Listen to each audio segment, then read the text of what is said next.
咱们国内最近有一部黑马电影叫《俺妈的情书》，小成本没明星，全片呢基本上都是潮州话，靠着一股子真诚劲儿杀出来了。那本来吧，这就是咱们自己家的事儿，对不对？结果呢，千里之外的英国 BBC 坐不住了，非要伸手搅浑水，把一部电影的排片问题硬生生拔高到了身份认同的高度，顺带还阴阳了新加坡一把。更绝的是BBC 这把火还真给新加坡点炸了。那本来民众他也就是吐槽两句排片太少了，但是被他这么一拱火，直接捅了马蜂窝了。整个新加坡的华人圈都开始聊一个憋了40多年的话题，咱们的家乡话怎么就成了电影院里的项目了？咱先不说 BBC 先说这个电影在新加坡它到底火到什么程度。这个片子吧，真没什么大排场，预算不高，演员大多也是新人，没流量没特效，故事也很简单。他就是讲一个南方乡村的小伙子跑到泰国找祖父，串起当年中国人下南洋的老历史。那全片90%都是潮州话，也就是咱们潮汕地区的方言。就这么一部小片子它为啥在新加坡反响这么大呢？原因太简单了因为新加坡的华人占了总人口70%还多，往上数2-3辈儿，大多呢都是从中国东南沿海坐着小破船，冒着生命危险漂洋过海过去的。潮州话对于他们来说不是什么小众方言，是爷爷奶奶哄睡觉的话，是饭桌上唠嗑的话，是刻在骨子里的乡音。结果呢，这个片子一登陆新加坡的影院，大伙儿兴冲冲去买票，当场就傻了。10场里8、9场都是普通话配音版，你想看原汁原味的潮州话原版，难如登天呀！我给你们形容一下当时抢票的盛况比那个春运抢火车票都疯第一批影院就排了8场潮州话原版，不到2个小时票直接售罄了，手慢的连个票根都摸不着。有个叫吴思林的潮州姑娘，那为了带妈妈去看一场原版，蹲在手机前抢了好几天才抢到2张。她自己都说作为潮州人，听着屏幕里的人说家乡话，那个感觉完全不一样，就跟坐在老家堂屋里听亲戚唠嗑似的，那股子亲切感配音版根本就给不了。那你以为8场售罄就完了？太天真了，没抢到票的人直接在网上炸了锅了。有人就吐槽说我们祖辈说的话怎么在自己国家看个电影都成奢侈品了？更狠的是有一帮人直接计划着要跨境开车去马来西亚看，因为马来西亚没那么多规矩，直接放的就是潮州话原版。听听就为了这一口家乡话都不惜跨国跑一趟这得是憋了多少年，委屈了多久那后来这个影院一看这个需求太猛了，赶紧加场，第2批8场近5000张票，又是2个小时抢光了。到最后官方都出面了，直接批准再加50场潮州话放映，就这样估计还是供不应求。有意思的是那不光潮州人抢着看，连不是潮州人的观众也是专门找原版。有一个从北京去新加坡工作的姑娘根本就听不懂潮州话，但是她也特意买了原版配着字幕看。她说要的就是那个氛围感，配音版不是不好，但总觉得差点意思。那不是角色自己在说话，那是别人替他说的，没有那股子活气儿。你看连外地人都懂的道理监管部门愣是没反应过来非要等老百姓闹起来才加场。一部小电影就像一把钥匙咔嚓一下把新加坡华人心里面藏了几十年的点念想全给捅开了。那这个时候呢，一直躲在暗处观察的 BBC 终于抓住了机会，掏出键盘开始阴阳怪气了。6月26号 BBC 发了篇文章，标题起的阴阳怪气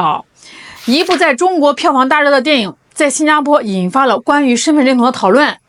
整篇报道的语气就是那种我替你们抱不平的虚伪腔调哎呀，这部电影是潮州话的呀，人家中国本土上映的时候全是原版潮州话，怎么到了你新加坡反而大多配成普通话啦？你新加坡不是有好多老一辈的华人说潮州话吗？怎么还不如中国大陆尊重方言呢？好家伙，这句话简直是杀人诛心一剑封喉。BBC 这个意思很明白人家中国大陆都不拦着方言电影，你们新加坡天天标榜自己多元包容，怎么放个电影还搞一刀切呢？哎呦喂，我看完直接笑出声BBC 这小子简直是把公婆条4个字刻进 DNA 里了。他当然不是闲的没事干他就是故意来带节奏的。他就是想把一件简单的影院排片问题硬生往身份认同、文化对立上扯，这一下直接把新加坡给架在火上了。这哪里是在讨论一部电影这明明就是在拷问新加坡过去几十年的一项基本国策——讲华语运动。咱们先把这个话说在前面人家当年搞这个真不是没事找事新加坡弹丸之地，建国的时候啥价值都没有那华人虽然是多数但都是来自天南海北的，互相都听不懂，上街买个菜都得比划个半天，你更别说是一起干活了，一起发展了。再加上还有马来族、印度族，那整个国家的语言呢是乱七八糟的，连个统一的沟通工具都没有，还怎么凝聚人心、搞经济所以呢，新加坡当年呢就定了双语政策，全国通用英语。那不管是什么族裔上班、上学、办正事儿全用英语，保证大家顺畅沟通。然后呢，每个族群再学一门母语，华人就学普通话，也就是他们说的华语。从1980年代开始讲华语运动轰轰烈烈的搞起来力度那叫一个雷厉风行。电视上不准播方言节目广播里不准放方言歌，连香港电影引进过来都必须配成普通话才能上映。学校里更严老师上课全讲华语，学生要是敢在校园里讲方言，搞不好还要挨批评。那政府的意思是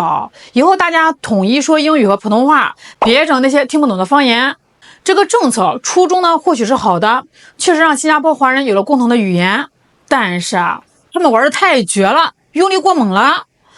咱们来看看成绩单吧。在讲华语运动刚开始的时候，新加坡有将近70%的人在家里面是说方言的。结果到了2020年这个比例直接断崖式暴跌到了8.7%，而且这8.7%还全都是那些老爷爷老奶奶。那现在的新加坡年轻人绝大多数一开口就是流利的英语，或者是带点新式口音的普通话。你要是问他潮州话怎么说他瞪着清澈大眼睛看着你，简直比听法语还懵逼就用了一代人多一点的时间方言直接从新加坡的公共场合，从日常生活里退的是一干二净从人人挂在嘴边的家乡话变成了只有爷爷奶奶才会说的老古董。那你说这政策错了吗？真不能一棍子打死。那当年新加坡刚建国要生存，要吃饭，要发展，统一语言是刚需，不然内耗都能把自己给耗死。可是问题就出在这事儿干的太一刀切了。本来呢只想秀杂质，让这个主干长粗，结果下手太狠了，连带着根上的养分都快给掐断了。方言这个东西它不只是个说话的工具它连带着习俗，连带着记忆，连带着你家的根儿。话不会说了，那些老规矩老讲究也会跟着慢慢的没了。就像是吴思林姑娘她看电影哭的最厉害的一幕是潮州话的成人礼出花园。她自己15岁的时候，爸妈还给她正正经经的办过仪式，可是到她侄女这一辈去年呢也满15岁了，啥仪式都没有，家里人甚至都快忘了还有这么个规矩。你看这方言没了，连带着老习俗也跟着埋进土里了。那当然了，咱们也得说句公道话这次讨论能闹得这么大，根本原因呢还是新加坡自己心里面早就憋着这股子劲儿了。BBC 顶多是个点火的，火苗能烧起来是因为底下本来就有干柴。现在这个事儿在新加坡闹到什么程度了？那不光是老百姓在网上吵，学界、电影圈甚至是政教全都下场了。有2个新加坡本土的电影人直接在海峡时报上写了公开信，话说的特别通透。他们说当年搞讲华语运动目标是确立普通话作为华人的共同语言，打破方言之间的隔阂。现在这个目标早就完成了现在新加坡还有几个人只会说方言不会说普通话？几乎没有了。那既然目标达成了，那还守着几十年前的老规矩干啥现在放一部方言电影跟放一部法语电影、马来语电影有啥区别直接放不就完了吗？他们还说了一句特别扎心的话真要证明讲华语运动成功了，最好的方式就是彻彻底底放宽方言的限制，因为自信了才不怕方言回来，真的统一了才敢包容多样性。这话一说网上直接炸锅了，好多人跟着附和，还有反对党的议员直接发文说方言是活生生的记忆库，里面装着先辈的旅程、习俗和身份，这不是没用的老古董，是我们的根儿。那现在呢，已经有2名议员正式向政府部门提出了质询，要求放宽方言电影的放映限制。新加坡的信息部也松口了，公开说听到了大家的呼声，以后会采取更加灵活的方式。说白了就是以前卡得太死了，现在准备松松绑了。你看一部小成本的电影，硬生生推动了一个国家的文化政策松动。你说这个事儿魔幻不魔幻啊？但有人没那么乐观。南洋理工大学研究方言的副教授就说的特别实在。现在呢，确实有不少的年轻人开始学方言了，报班、看视频、回中国祖籍寻根儿。但这更像是一种兴趣爱好，就跟学法语、学日语是一样的。可是语言这个东西吧，得天天用才能活呀。上班用英语，上学用英语和普通话，回到家爸妈也不说方言，光靠每周上1-2节课学2句，根本就留不住啊。